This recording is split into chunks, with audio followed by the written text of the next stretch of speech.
시청자 여러분 안녕하십니까? 토요일 뉴스판 시작합니다. 안경환 법무부 장관 후보자 사퇴 후폭풍이 아주 거셉니다. 인사검증 책임자인 조국 민정수석에 대한 책임론이 거론되는 등 문재인 정부의 인사검증 시스템에 빨간불이 켜졌습니다. 우리나라 첫 원자력 발전소인 고리 1호기가 가동 40년 만인 조금 전 오후 6시 발전 기능이 중단이 됐습니다. 19일 0시부터는 영구 정지 상태에 들어갑니다. 여름철 전력 수요엔 문제가 없는지 짚어보겠습니다. 오늘 전국이 불볕더위가 기승을 부렸습니다. 특히 광주에 첫 폭염경보가 발령이 됐는데 폭염특보 제도가 도입된 이후에 6월 폭염경보는 이번이 처음입니다. 보통 7, 8월을 여름휴가 성수기라고 알고 있습니다. 그런데 요즘은 6월에 여름휴가를 떠나는 사람이 줄을 잇고 있습니다. 미리 떠나는 휴가, 그 이유를 알아봤습니다. 자, 먼저 안경환 사태로 촉발된 문재인 정부 인사검증 시스템 논란으로 시작합니다.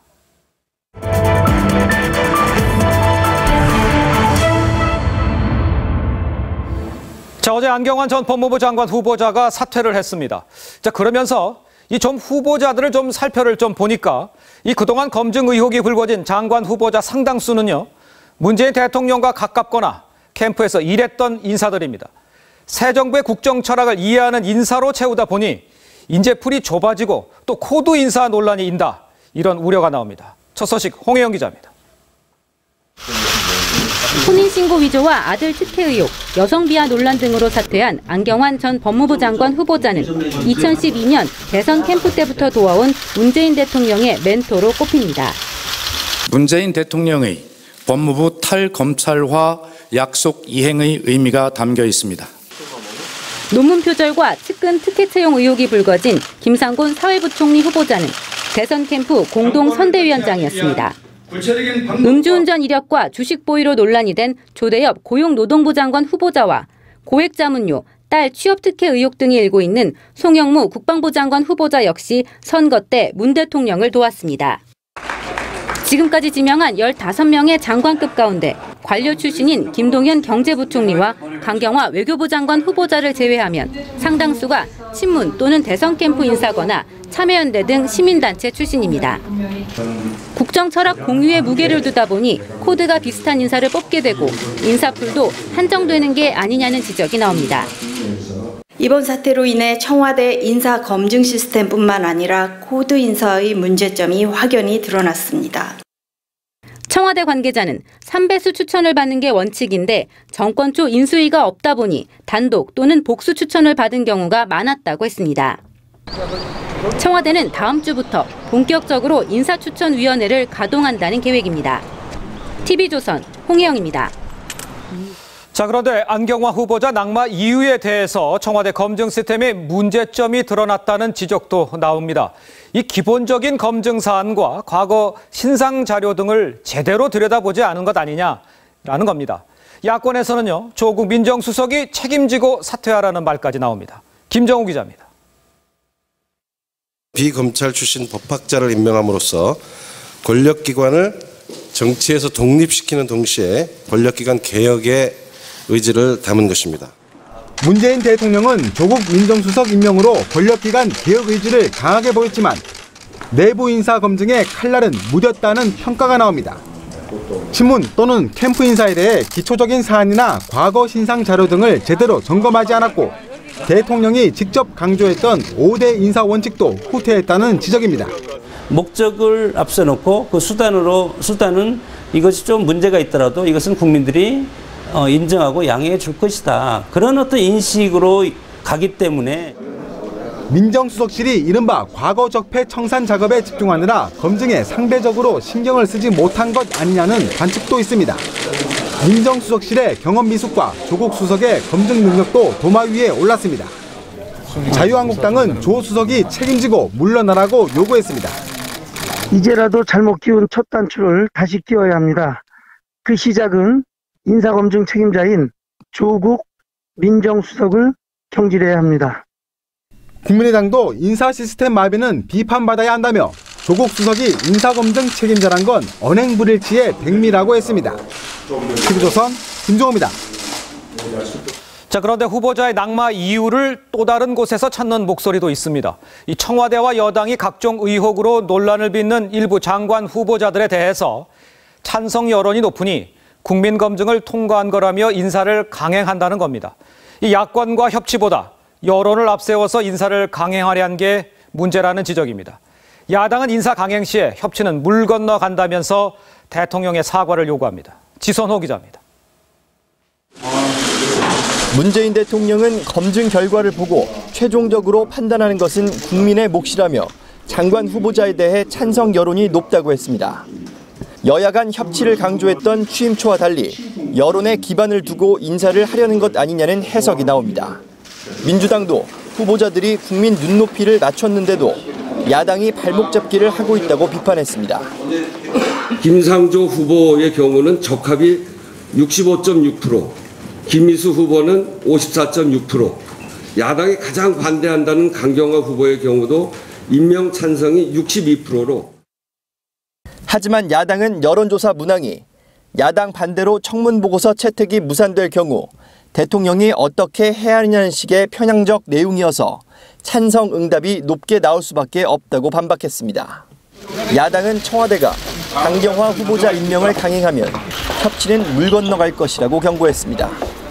청와대는 협치의 근간을 무너뜨리는 우를 범하지 않아야 하며 여론에 기대는 정치는 어느 순간 정권의 부메랑으로 돌아갈 수 있다는 것을. 자유한국당 원유철 의원은 안경환 후보자는 문 대통령께서 낙점했다고 들었다며 대통령이 국민들께 사과해야 한다고 했습니다.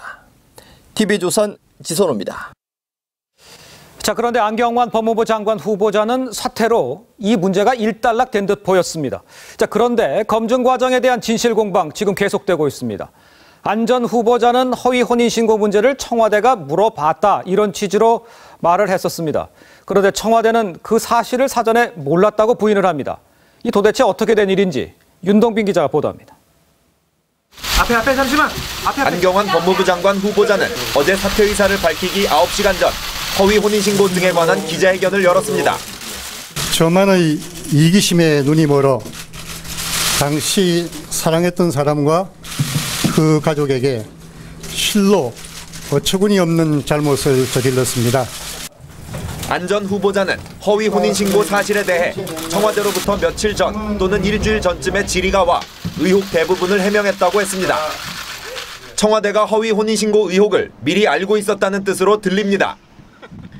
하지만 청와대는 허위 혼인신고 의혹을 언론 보도 전까지 알지 못했다며 사전에 안 전 후보자에게 물어보긴 했지만 혼인신고와는 다른 건이라고 부인했습니다. 청와대가 판결문을 확인한다면 법률 위반이라고 했습니다. 안 전 후보자의 논란의 불똥이 청와대로 튀지 않도록 부실 검증 의혹을 차단한 겁니다. 안 전 후보자는 이혼 경력을 따로 청와대에 보고하진 않았지만 호적 등은 청와대가 기본적으로 파악할 것이라고 했습니다. 평소 안 전 후보자와 가까운 사이였던 조국 민정수석이 이런 사실들을 몰랐느냐는 의문도 제기됩니다. TV조선 윤동빈입니다. 안경환 후보자가 자진 사퇴하자 야당은 김상곤 교육부총리 후보자, 조대엽 노동부 장관 후보자에 대한 칼날 검증을 예고를 했습니다. 강경화 후보자에 대해서는 사퇴하라고 요구했습니다. 최현묵 기자입니다. 조대엽, 김상곤 후보자 등에게 제기되는 의혹들도 도대체 청와대는 검증을 어떻게 하는 것인가라는 비판을 받기에 충분합니다. 야3당은 일제히 김상곤, 조대엽 후보자의 자진 사퇴 혹은 임명 철회를 촉구했습니다. 음주운전도 모자라 거짓말까지 하는 조대엽 후보자는 한적한 노동 현안을 해결할 최소한의 자격도 없습니다.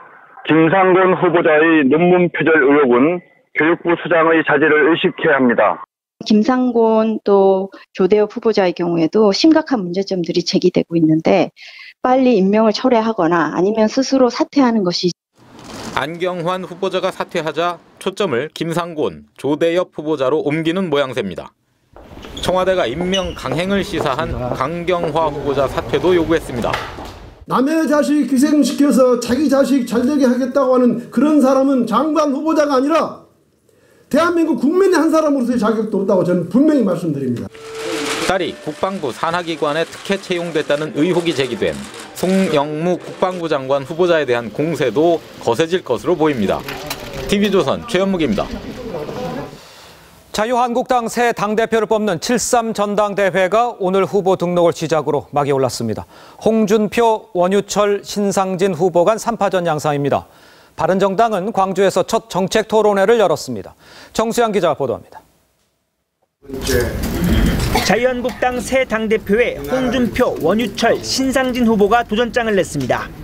홍준표 후보는 문재인 정부에 맞설 강한 야당, 새로운 보수를 건설하겠다고 했습니다. 과거와의 단절, 혁신으로 출발을 하지 않고는 이 당의 미래 없습니다. 친박 진영과 가까운 원유철 후보와 사선의 신상진 후보는 홍준표 불가론과 젊은 층으로 확장할 새 인물론을 내세웠습니다. 홍준표 후보의 한계를 뛰어넘고 내년 지방선거에서 전국적으로 지지를 확보할 수 있는 당을 바꾸는 시작은 바로 당의 얼굴을 바꾸는 것부터 시작한다고 제가. 친박 핵심은 이번 경선에 나오지 않았습니다. 최고위원 경선에는 김태흠, 이성원, 이재만, 김정희, 유여해, 박맹우, 이철우, 윤종필 후보가 나섰습니다. 광주에서 열린 바른정당 정책토론회에선 지방선거 승리 전략을 놓고 열띤 토론이 벌어졌습니다. 지방선거 되기 전까지 저는 보수의 본진이 되겠다는 게 제 공약입니다. 여당하고 1대1의 구도를 만들겠습니다. 개혁보수 건전보수 세력을 하나로 묶겠습니다. 보수 원탁회의 하겠습니다. 문재인 정부 잘하는 건 잘했다. 도와줘야 될 건 도와줘야. 그게 제대로 된 야당이고. 국민의당과의 연대도 쟁점이었습니다.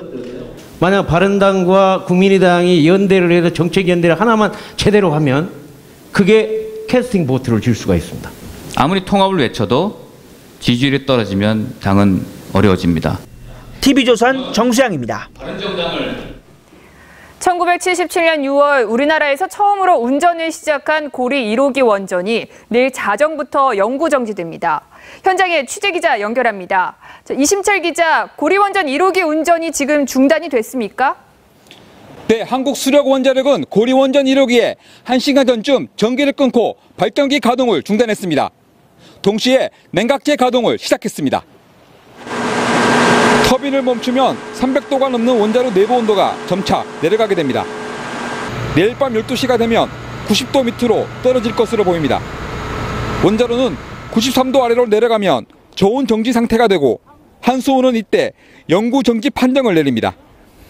고리 1호기는 지난 2007년 30년 수명이 끝났지만 10년 더 연장 승인을 받았습니다. 하지만 일본 후쿠시마 원전 사고와 새 정부의 탈원전 기조에 맞춰 한수원은 수명 재연장 신청을 하지 않았습니다. 주민들의 반응은 엇갈립니다.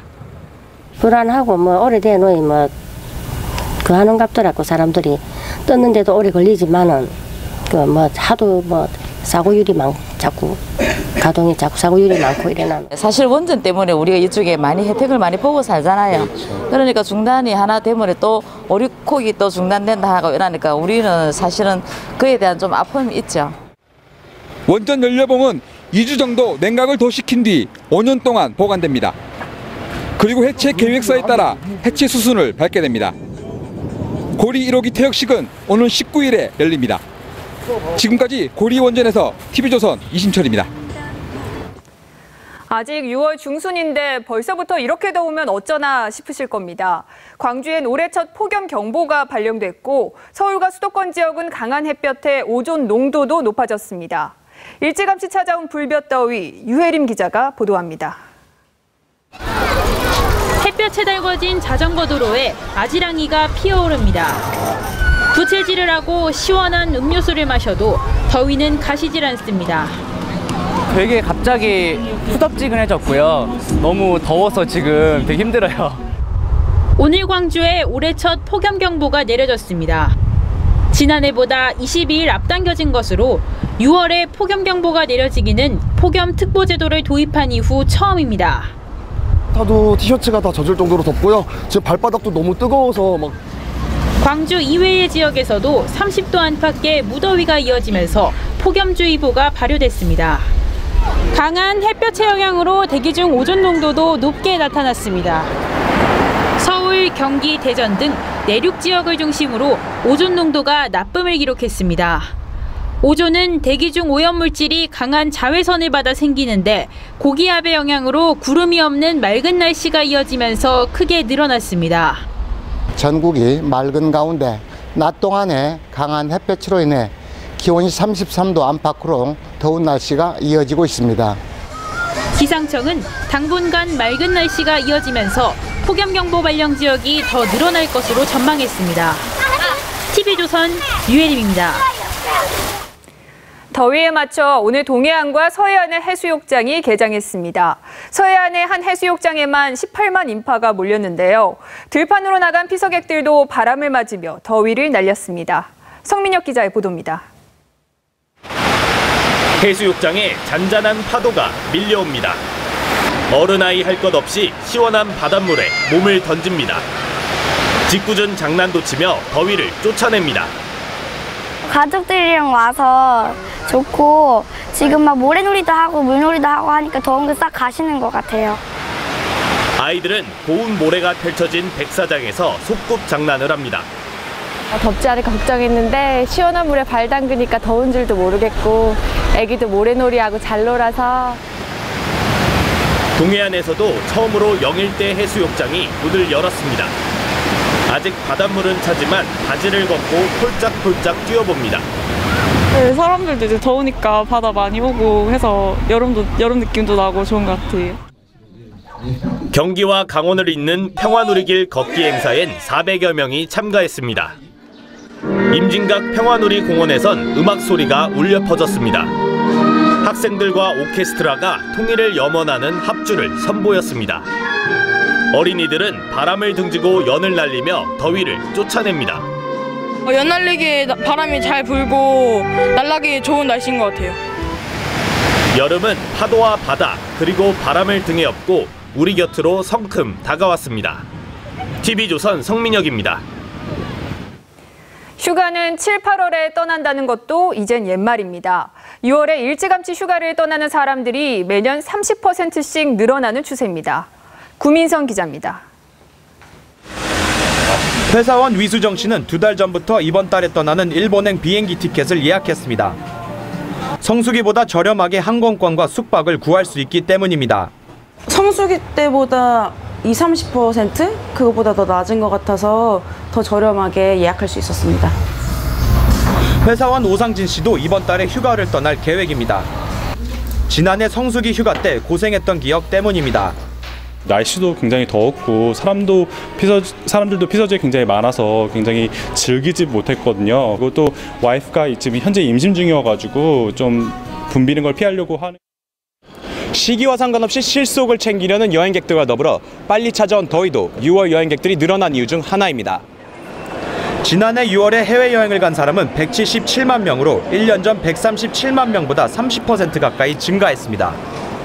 올해도 6월 출발 기준으로 해외여행 패키지 예약률이 전년과 비교해 25% 증가한 것으로 나타났습니다. 싸게 갈 수도 있고 사람도 덜 붐비는데 사람들이 좀 더 똑똑해지고 좀 더 자유로워진 거죠, 여행이랑. 실속파 얼리버드 여행객이 늘면서 여름휴가 비수기와 성수기의 경계가 무너지고 있습니다. TV조선 구민성입니다.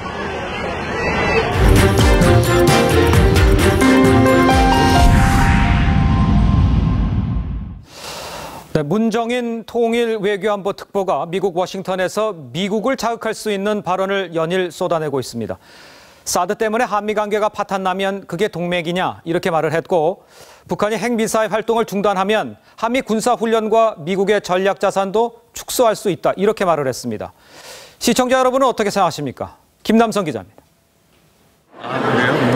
문재인 대통령의 대북 안보 정책을 조언하는 문정인 안보특보는 워싱턴 특파원과 가진 간담회에서 사드 때문에 한미 관계가 파탄나면 그게 동맹이냐고 말했습니다.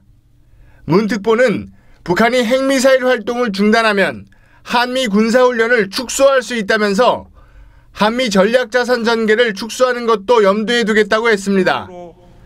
문재인 대통령이 그제 밝힌 도발 중단 시 조건 없는 대화보다 한 발 더 나아간 겁니다.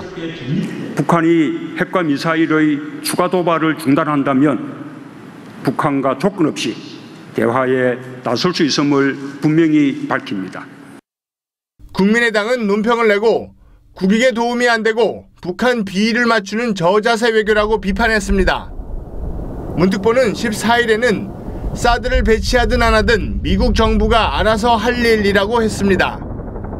지난달에는 오이사 조치는 해제하고 개성공단과 금강산 관광은 재개해야 한다는 뜻을 밝혔습니다. 그러나 미국의 입장은 다릅니다. Our position has not changed. For the DPRK, for us to engage in talks with the DPRK, they would have to denuclearize. TV조선 김남성입니다. 조명균 통일부 장관 후보자가 개성공단은 재개돼야 한다, 이런 원칙적 입장을 계속 밝히고 있습니다. 하지만 미국은 북한 제재 강화를 추진하고 있어서 엇박자가 일어날 수 있다는 관측이 나옵니다. 이채현 기자입니다. 개성공단은 다시 재개되어야 합니다. 이제 그런 차원에서 좀 구체적인 것들은 좀. 조명균 통일부 장관 후보자는 오늘도 개성공단이 재가동될 필요가 있다는 입장을 밝혔습니다. 여러 가지 상황을 좀 우리가 검토해서 다 고려해서 신중하게 한다고 하는데 어쨌든 그런 내용이 어떤 차이가 없습니다. 다만 국제사회와 기업, 국민 입장을 고려해 신중히 접근해야 한다고 했습니다. 통일부 고위당국자는 유엔 제재와 북핵 문제 해결을 고려해가면서 개성공단을 재개하는 방안을 추진한다는 의미라고 전했습니다. 조 후보자는 어제도 북핵 동결이 대화의 조건이냐는 질문에 북핵 문제의 국면 전환이 남북 관계에 중요하다며 남과 북이 주도적으로 풀어가는 것은 분명하다고 했습니다. 하지만 원비어 사태로 인해 미국은 대북 제재를 강화하려는 분위기입니다. 렉스 틸러슨 미국 국무장관은 지난 14일 조치가 필요한 북한 기관의 명단을 중국에 제공했고 중국이 조치하지 않으면 우리가 직접 하겠다고 말했습니다. 한미 간의 신뢰가 아직 충분히 형성되지 않은 상황에서 이렇게 다른 방향의 정책을 추진하게 되면 앞으로 한미 공조에 문제가 생길 위험이 있습니다. 개성공단 재개론이 대북 제재에 대한 한미 간의 이견을 일으킬 수 있다는 지적이 나옵니다. TV조선 이채연입니다. 감사원이 국방부의 사드 보고 누락 의혹에 대한 감사 준비에 나섰습니다. 방산 비리 등에 대한 광범위한 감사가 진행될 가능성 높습니다. 홍영재 기자입니다. 감사원 관계자는 국방부의 사드 보고 누락 논란과 관련 그동안 청와대의 문제 제기와 국방부의 움직임 등을 면밀히 모니터링해왔다며 국방부가 요청하면 즉각 감사에 나설 것이라고 했습니다. 사드 보고 누락 문제는 이미 청와대가 국방부와 감사원의 감사 필요성을 예고했습니다. 문 대통령은 어떤 경위로 내기가 추가 반입된 것인지 새 정부에도 지금까지 보고를 누락한 것인지 등도 진상조사라고. 국방부는 자체 진상조사와 감사를 신임 장관 취임 이후로 미뤄놓은 상태입니다. 감사원은 올해 국방 분야 감사 조직인 국방감사단과 방산비리 특별감사단을 국방감사국으로 격상시키고 방위산업비리에 대한 전방위 감사를 준비하고 있습니다. 이에 따라 국방부에 대해서는 기강감사가, 방위사업청에 대해선 무기도입 비리 의혹에 대한 연중기동감사가 진행될 것으로 예상됩니다. TV조선 홍영재입니다. 네, 농구 코트의 악동이라 불렸던 미 NBA 농구 스타였죠. 데니스 로드만 북한 방문을 마치고 미국으로 돌아갔습니다. 이 벌써 북한 방문이 5번째라고 하네요. 로드먼은 생산적 여행이었다고 말을 했지만 김정은을 만났는지는 명확히 하지 않았습니다. 엄성섭 기자가 보도합니다. 김정은의 절친으로 알려진 데니스 로드먼이 닷새간의 방북 일정을 마치고 귀국길에 올랐습니다. 로드먼은 베이징에서 기자들과 만나 매우 생산적인 여행이었다며 평양에 다시 오겠다고 했습니다. Everybody's going to be happy. It was a good day. It was a good trip. A very good trip. 김정은을 만났는지는 명확히 밝히지 않았습니다.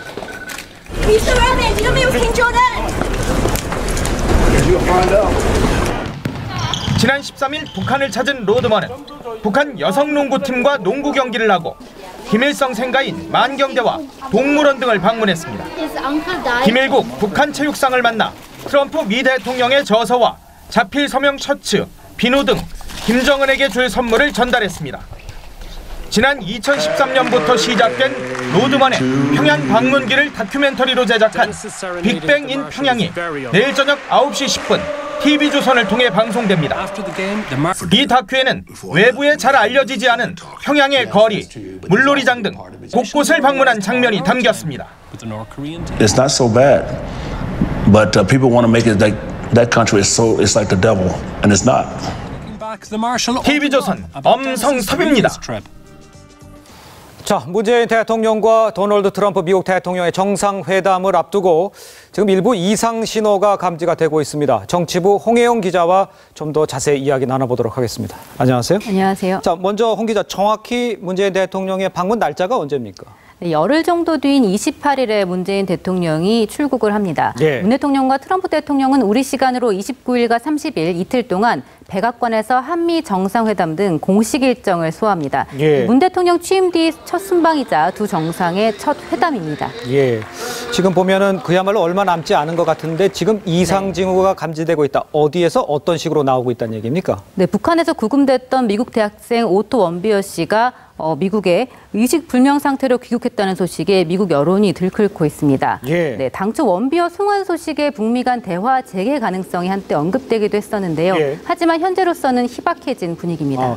우리 정부의 이 원비어 사태에 대해서 입장이 있었잖아요. 네, 원비어 씨 송환이 결정된 뒤 우리 정부는 네. 북한이 늦게나마 호응을 해줘서 다행이다 이렇게 얘기를 했었는데요. 그렇죠. 식물인간 상태로 미국에 도착한 뒤로 청와대나 정부가 공식적인 입장을 낸 적은 아직까지 없습니다. 네. 그래서 우리 정부에서 북한의 비인도적인 행위를 비판하고 미국 여론을 어루만지는 이런 적극적인 조치나 발언이 나와야 하는 게 아니냐 이런 지적이 있습니다. 미국 정가와 외교가도 우리 정부의 태도를 주시하고 있다고 하는데요. 예. 네, 미국에서 대북 비판 여론이 높아질수록 문 대통령이 트럼프 대통령에게 이 남북 대화 필요성을 설득하는 것이 더 힘들어질 수 있다 이런 관측이 나옵니다. 예. 그런데 이제 존 맥케인 상원 의원이면서 군사위원장이죠. 네. 한국을 방문하려 했는데 불발이 됐어요. 이것도 좀 문제가 있었다는데. 네, 이게 어떤 내용이냐면요. 예. 존 맥케인 미 군사위원장이 지난달 말에 한국에 오려고 했었지만 청와대가 문 대통령과의 면담을 확정하지 않아서 네. 취소했다. 이런 일본 언론의 보도가 있었습니다. 맥케인이 문 대통령을 만나고 싶어 했지만 일정 확정이 늦춰지는 바람에 면담이 무산됐다는 건데요. 예. 청와대는 맥케인이 다른 일정을 잡아서 이루어지지 않았다고 했지만 예. 이 미 공화당의 거물급 인사와 면담이 무산된 것은 아쉬운 일이다. 이런 얘기가 나옵니다. 아쉬운 일이라고 할 수가 있겠네요. 자, 네. 그러면 이 얘기를 좀 해보죠. 강경화 후보자가 지금 아직 인준이 안 된 상태인데 방미 일정도 아직 확정이 안 됐다면서요? 네, 아직 임명이 되지는 않았지만 예. 강경화 외교부 장관 후보자가 네. 한미 정상회담 준비를 위해서 방미를 준비 중이다 이렇게 알려져 있습니다. 예. 렉스 틸러슨 미 국무부 장관과 미리 접촉하려고 하는데 아직 미국 측과의 일정 협의가 다 안 돼서 일정이 확정되지 않고 있다고 합니다. 예. 자, 모든 분들이 좀 걱정을 하고 있고, 저도 조금 걱정이 됩니다만, 문재인 대통령이 이제 트럼프 대통령을 만나서 사드 문제 이야기해야 되고, 이제 북핵 문제에 대해서도 이야기를 해야 되잖아요. 네. 거기서 이견이 표출되고 이럴 가능성이 있습니까? 네, 좀 있어 보입니다. 한국과 그렇습니까? 미국은 그동안 비핵화 없이는 대화도 없다 이런 입장을 같이 공유를 해왔었는데요. 그렇죠. 예. 문 대통령은 북한이 도발을 중단하면 이 조건 없이 대화에 나설 수 있다면서 기존 방침과 달라진 기류를 보였습니다. 예. 하지만 이 틸러슨 미 국무장관 등은 기존의 원칙과 달라진 게 없다고 강조하고 있어서 트럼프 예. 대통령과 정상회담 때 이 대북 접근법을 놓고 시각차가 노출될 수도 있습니다. 트럼프 대통령은 북한에 대한 압박도 강조하고 있어서 이 그렇죠. 조율이 쉽지만은 않아 보입니다. 예. 사드 문제도 공식 의제로는 하지 말자는 게 우리 측의 기류인데요. 미국 측은 이번 정상회담에서 사드가 매우 중요한 부분을 차지할 거다 이렇게 공식적으로 얘기를 하고 있어서 논란이 될 수 있습니다. 네. 트럼프 대통령이 대북 정책이나 사드 문제에서 예상 밖의 카드를 꺼낼 수도 있다 이런 우려도 나오고 있습니다. 예. 우리 정부로서는 좀 철저히 준비를 해야 될 것 같습니다. 지금까지 정치부 홍혜영 기자였습니다. 수고했습니다. 오늘 하루 인터넷을 아주 뜨겁게 달군 사건입니다. 서울의 한 사립초등학교에서 집단 폭력이 있었는데도 학교 측이 가해 학생들에 대한 처벌을 하지 않았다는 주장이 나왔습니다. 특히 가해 학생들 가운데 모그룹 회장의 손자와 배우 윤소나 씨의 아들이 포함된 것으로 알려져 더 논란인데요. 윤 씨는 상당 부분 사실과 다르다고 해명했습니다. 변재영 기자의 보도입니다. 서울의 한 사립초등학교를 다니는 3학년 유모군은 2달 전 수련회를 갔다 동급생 4명에게 폭행을 당한 것으로 알려졌습니다. 유군은 부모에게 가해 학생들이 야구 배트와 무릎 등으로 때렸고 물비누를 우유라며 마시라고 괴롭혔다고 증언했습니다. 유군은 이 충격으로 근육 세포가 파괴되는 등 후유증을 겪고 있다는 게 유군 어머니의 주장입니다. 학교 측은 진상조사를 벌였지만 고의성이 없다는 가해 학생들의 주장을 받아들여 아무런 처분을 내리지 않았습니다. 특히 이 과정에서 모 그룹 회장의 손자는 아예 가해 학생 명단에서조차 빠진 것으로 전해졌습니다. 그리고 일단 저도 지금 보고 있는 중입니다. 그러니까 확인을 해봐야 되는 부분이니까요. 또 다른 가해 학생의 학부모로 지목된 배우 윤소나 씨는 야구 배트는 솜방망이였고 비눗물을 먹였다는 주장도 사실이 아닌 것으로 판명됐다고 해명했습니다. 또 학교의 진상조사 과정에서 영향을 미치도록 행동하거나 의도한 적도 없다고 했습니다. 학교 측은 진상조사는 절차대로 진행됐다며 조만간 입장을 정리해 밝히겠다고 예고했습니다. 서울시 교육청은 해당 학교에 대한 특별 장학조사에 나서기로 했습니다. TV조선 변재영입니다. 대학원생이 지도교수를 대상으로 벌인 폭발물 테러 사건. 물론 일어나선 안 될 범죄였지만 이 사건을 계기로 대학원 내 고질적인 갑을 관계에 대한 문제도 제기됐습니다. 사고가 일어난 연세대학교는 대학원생들의 연구 환경을 개선해 나가겠다고 발표했고 다른 대학들도 비슷한 움직임을 보이고 있습니다. 윤재민 기자입니다. 서울대에서 박사과정을 밟고 있는 대학원생 문모 씨. 문 씨는 대학원 생활에 있어서 지도교수의 영향력은 절대적이라고 말합니다.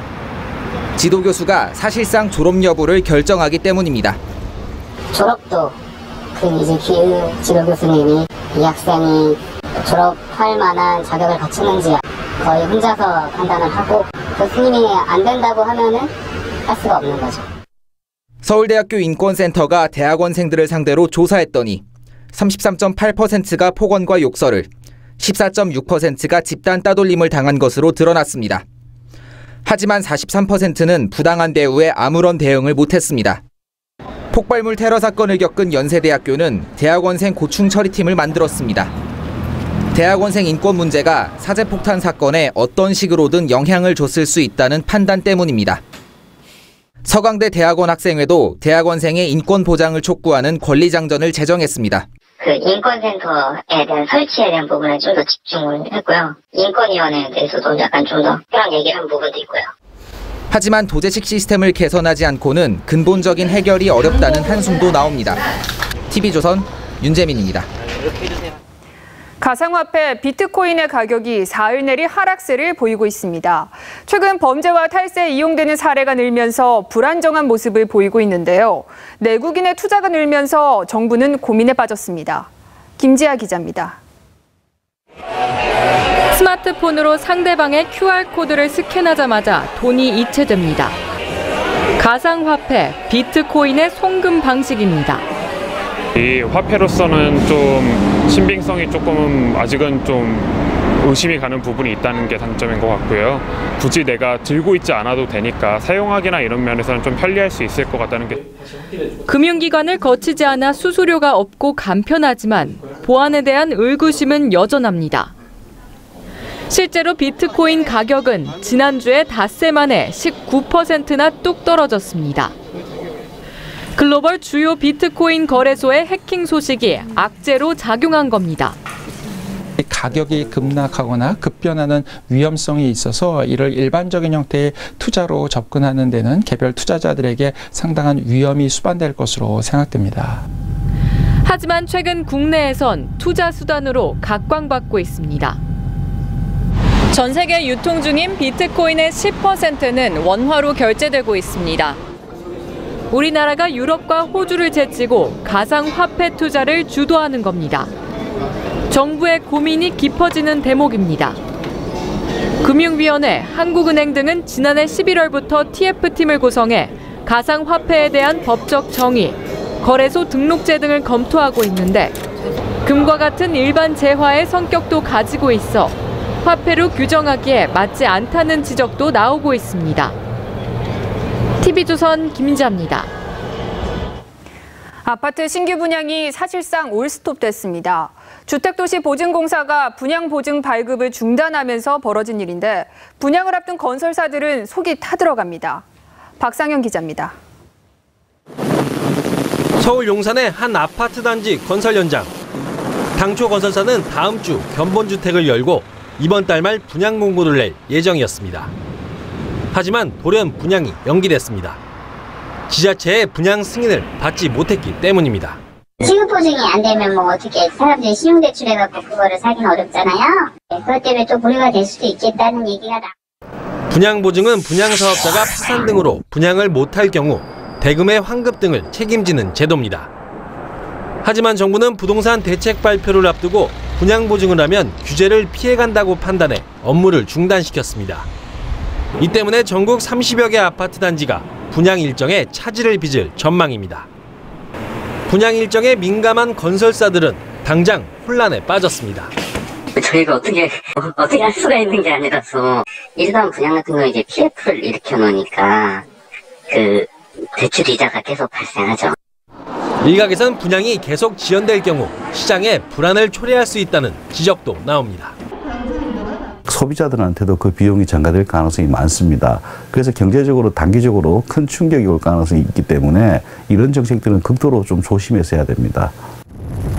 주택도시보증공사는 정부의 대책 발표 이후 보증 발급 재개 시기와 지역을 조정하겠다는 계획입니다.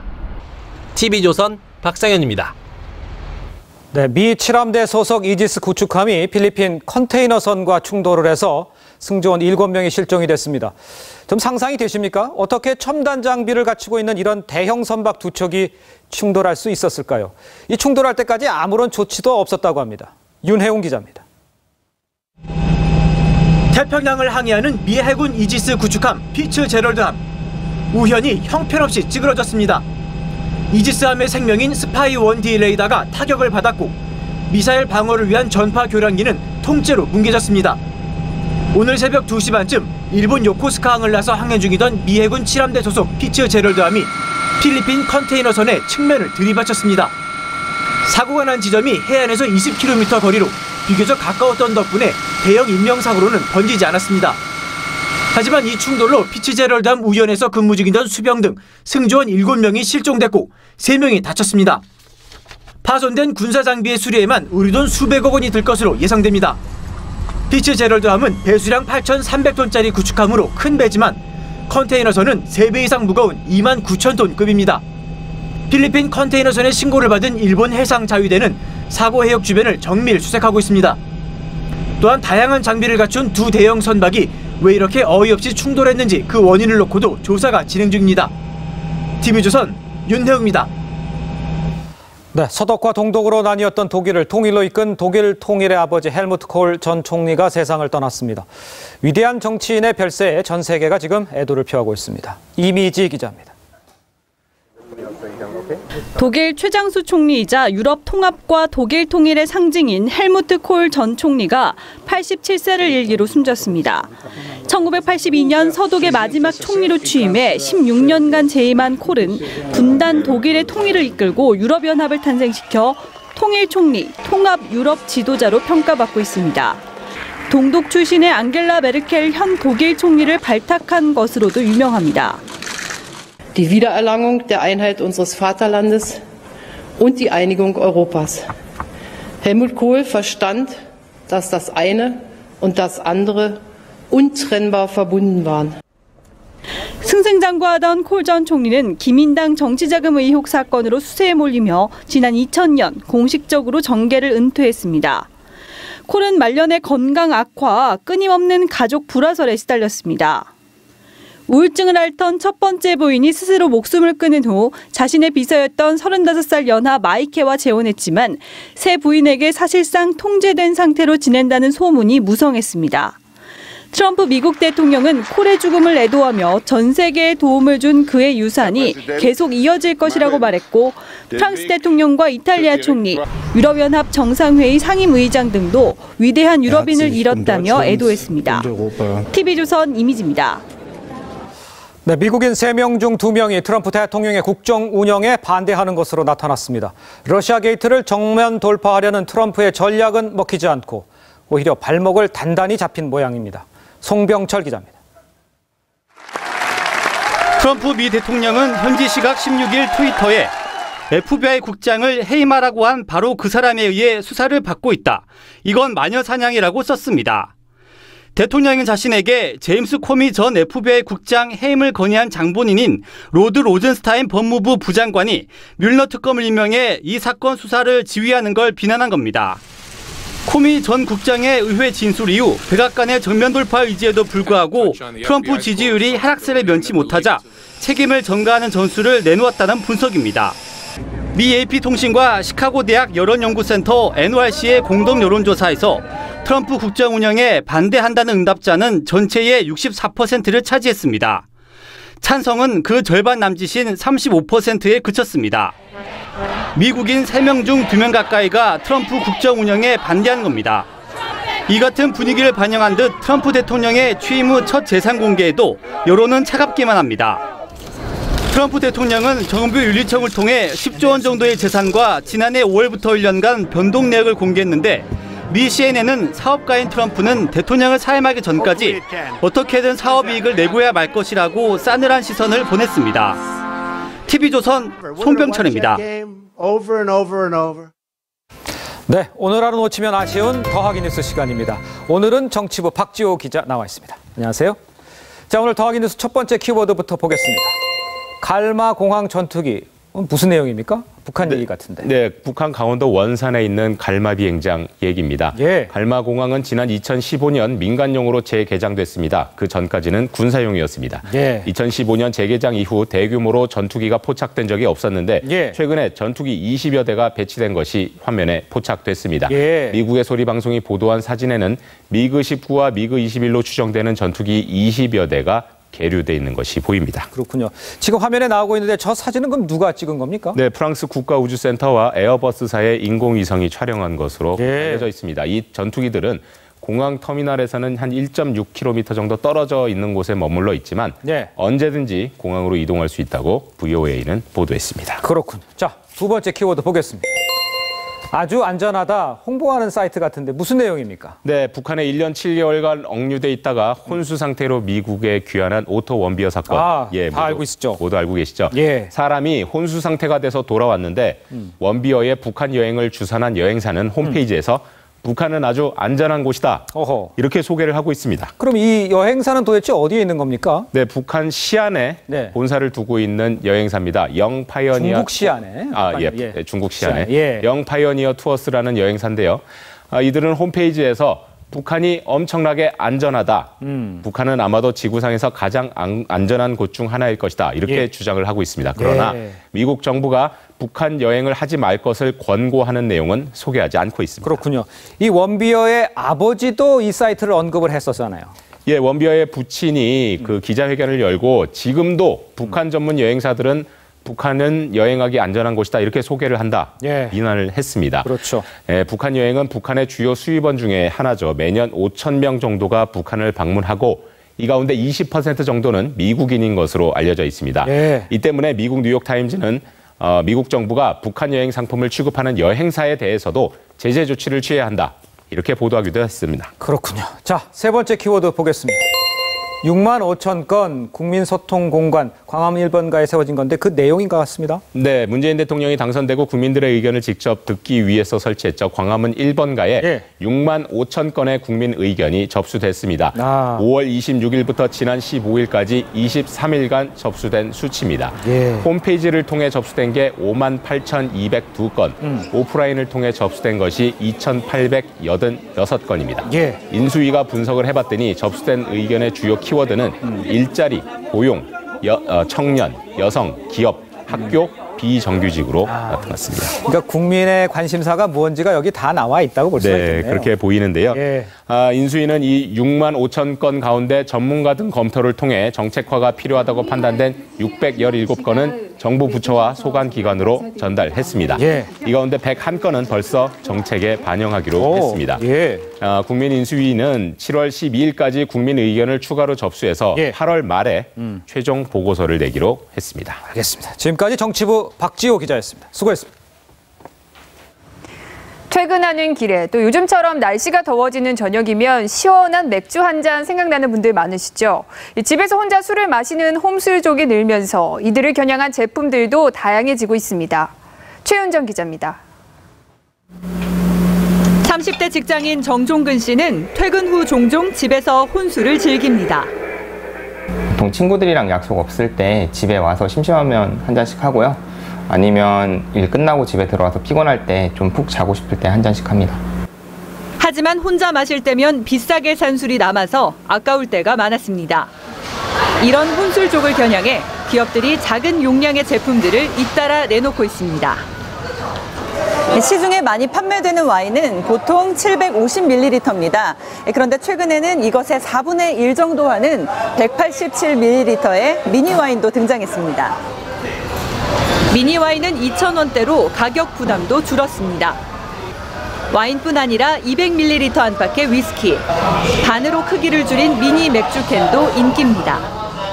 냉장 온도를 5단계로 조절할 수 있는 맥주 냉장고와 최대 8병까지 넣을 수 있는 미니 와인 냉장고도 등장했습니다. 집에서 혼자 술을 즐기는 고객들이 늘어남에 따라 주류나 관련 제품들도 다양하게 출시되고 있습니다. 닭발이나 각종 구이, 찌개 등도 간편 조리식으로 다양해지면서 혼술족들의 안주로 인기를 얻고 있습니다. TV조선 최윤정입니다. 천연기념물 323호이자 멸종위기 맹금류인 황조롱이 가족이 도심 고층 아파트에 둥지를 틀었습니다. 변화된 환경에 적응하며 사람과 공존하는 황조롱이 가족의 모습을 이승훈 기자가 취재했습니다. 2달 전 황조롱이 한 쌍이 고층 아파트에 둥지를 틀었습니다. 이틀에 한 번씩 12일 동안 알 6개를 낳았습니다. 새소리가 자꾸 들려가지고 예감에 둥지 틀려고 그러나 이러고 보니까 여기 큰 화분에 어미는 한 달 동안 정성스럽게 알을 품었습니다. 솜털이 보송한 새끼 6마리가 태어났습니다. 하나, 둘, 하나, 둘. 집주인이 손가락으로 장난을 치자 어미인 줄 알고 입도 크게 벌려봅니다. 어미와 집주인의 정성에 새끼들은 25cm 크기로 자랐습니다. 어미 황조롱이가 사냥한 먹이를 통째로 가로챌 정도입니다. 산속 절벽에 사는 황조롱이가 이렇게 도심 고층 아파트에 둥지를 튼 건 보기 드문 일입니다. 텃세인 황조롱이의 서식지가 도시로 바뀌면서 나타나는 현상입니다. 황조롱이는 까치나 이런 쓰고 버린 둥지를 이용해야 되는데 그런 둥지가 마땅치 않고 새끼 황조롱이는 2달 정도가 지나면 새 둥지를 찾아 나섭니다. 모든 성장을 지켜본 집주인은 이별이 아쉽습니다. 도망도 안 가고 먹이 주면 와서 먹고 그래서 정이 많이 들었는데 막상 내보내니까 아쉬움도 이제 있네요. 삶의 터전을 잃었지만 사람과 공존하고 교감한 황조롱이 가족. 다시 만날 수 있기를 기다립니다. TV조선 이승훈입니다. 저도 이분에게 이런 반전 모습이 있을 줄 몰랐습니다. 부모님과 함께 방송 출연으로 인기를 끌고 있는 방송인 박수홍 씨가 클럽 댄스 음악으로 음악 활동을 선언했습니다. 부모님 반응은 어땠을까요? 이루라 기자가 만나봤습니다. 결혼해도 안 해도 그만 아니세요? 장가 안 가고 클럽 다니기 좋아하는 철없는 40대 아들의 모습을 보여준 개그맨 박수홍. 이번엔 한술 더 떠 15년 만에 클럽 음악인 EDM 노래 2곡을 냈습니다. 이번 말은요 어머니한테 던지는 메시지 소리만. 잘 살고 있으니 걱정하지 말라는 마음을 전하는 노래인데 부모님도 녹음에 함께 참여했습니다. 나도 조금 했죠. 나오진 않겠지만. 어떤 부분 하셨어요? 엄마 아버지가 얘야 그 말이 뭐냐면 제발 좀 그만해라 뭐 장가 좀 가라 그러면 그런 의미를 담아서 얘야 그럼 제가 그걸 받아서 얘야 얘야 제가 왜 저럴까. 어릴 적 가수를 꿈꿨던 박수홍 씨는 교회에서 피아노 반주를 했던 아버지를 닮았습니다. 제가 예전에 건반을 배울 때요 밤에 그걸 치고 있으면 아버지가 너 영어 공부 좀 해라 그러더니 아버지가 치세요. 항상 걱정하는 어머니와 달리 아버지는 아들 결혼에도 관대합니다. 자유롭게 사는 것도 좋지. 아들 셋 중에 하나 정도는 자유롭게 사는 것도 괜찮다. 근데 아버지한테 들으니까 새롭네요. 엄마가 자기 왜 또 저럴까 그런 소리 나올 것 같은데. 노총각 개그맨의 늦가기 음악 외에도 과연 성공할지 기대됩니다. TV조선 이루랍니다. 한국 남자 골프의 새로운 간판 스타입니다. 김시우가 시즌 2번째 메이저 대회인 US 오픈 2라운드에서 공동 8위에 오르며 선전했습니다. 메이저리그에선 김현수가 멀티 히트를 기록했습니다. 이다솜 기자입니다. 파4 17번 홀. 김신우가 6m 거리 버디 퍼트를 침착하게 성공합니다. 김시우가 US 오픈 둘째 날 2타를 줄이며 중간 합계 5언더파로 선두에 2타 뒤진 공동 8위에 올랐습니다. 이렇게 큰 대회에서 많은 경험이 없는데 아직 내일 잘해서 일단 그 근처에 있어야 우승이 가능하니까 조금 더 내일이 중요할 것 같아요. 살인적인 러프로 악명 높은 이번 대회에선 지난해 우승자 더스틴 존슨을 비롯해 세계 랭킹 1위부터 3위 선수가 모두 예선 탈락하는 대이변이 발생했습니다. LPGA 투어 마이어 클래식 2라운드에선 허미정이 보기 없이 버디만 5개를 잡아내며 중간 합계 10언더파로 선두에 2타 뒤진 공동 2위에 이름을 올렸습니다. 3회 김현수가 첫 타석부터 안타를 때립니다. 희생 플라이로 기분 좋은 득점까지 5회에도 중전 안타를 기록. 69일 만에 멀티 히트를 달성합니다. 하지만 팀은 세인트루이스에 11대2로 패했습니다. 웃음꽃이 피어나는 훈훈한 라커룸. 알렉스 퍼거슨 감독이 오랜만에 모인 제자들에게 덕담을 아끼지 않습니다. 박지성도 그중 하나.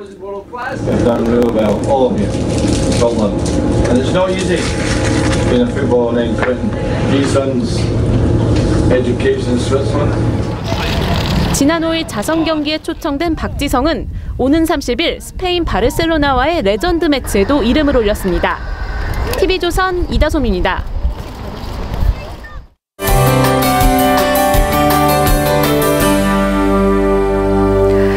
네, 어제 내려진 폭염특보가 오늘 확대됐습니다. 서울 경기를 비롯한 내륙 곳곳에 주의보가 내려졌고요. 광주는 경보로 강화됐습니다.